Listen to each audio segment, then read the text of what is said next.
Excuse me, doctor সাহেব আর কি একজন রোগী দেখার সময় হবে? কি রোগ? হৃদরোগ। হৃদরোগের চিকিৎসা হয় হৃদরোগ হাসপাতালে, এখানে গেলে হয় না? মানে রোগটা একটু জটিল কি না, সেই জন্য। দেখুন, আমি এখন ইন্টার্নি করছি, এই অবস্থায় এমন জটিল রোগের চিকিৎসা করাটা কি ঠিক হবে? আসলে রোগটা যেহেতু ইন্টারনাল, সেহেতু ইন্টার্নি করা ডাক্তারের চিকিৎসা পেলে সে উঠবে। রোগীটি কি? আপনার চোখের সামনে জলজান্ত দাঁড়িয়ে। আপনি বোধহয় প্রেম করেন না? জি, মনে হয় করি, কিন্তু ঠিক বুঝতে পারি না। কেন বুঝতে পারেন না কেন? মানে যার সঙ্গে করি সে ডাক্তার, তো মানে প্রায় ডাক্তার, হয় সে আমাকে বুঝতে পারে না অথবা বুঝতে দেয় না।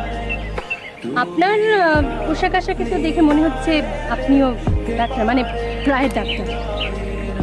জি, আপনি ঠিকই ধরেছেন। এই জন্য তো আপনার কাছে হৃদয়ের চিকিৎসা করাতে চাই। আমার ধারণা আমার হৃদয়টি আপনাকে দিলে আপনি আপনার হৃদয়টি আমাকে দিলেন। ও আচ্ছা, হৃদয় ঘটিত ব্যাপারটা হলো, কিন্তু আপনি যে বললেন হার্টের অসুখ। ওই আসলে বিষয়টা একই। বিষয় তো একই না?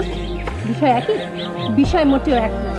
আপনি আপনার প্রেমিকার সঙ্গে প্রেম করবেন আর প্রেমিকাকে ফাঁকি দিয়ে অন্য জায়গায় ব্যস্ত থাকবেন, এটা তো খুব কঠিন রোগের সিমটম।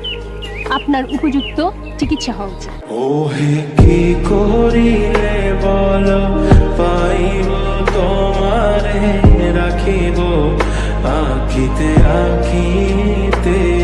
ওহে কি করিলে বলো, পাইব তোমারে।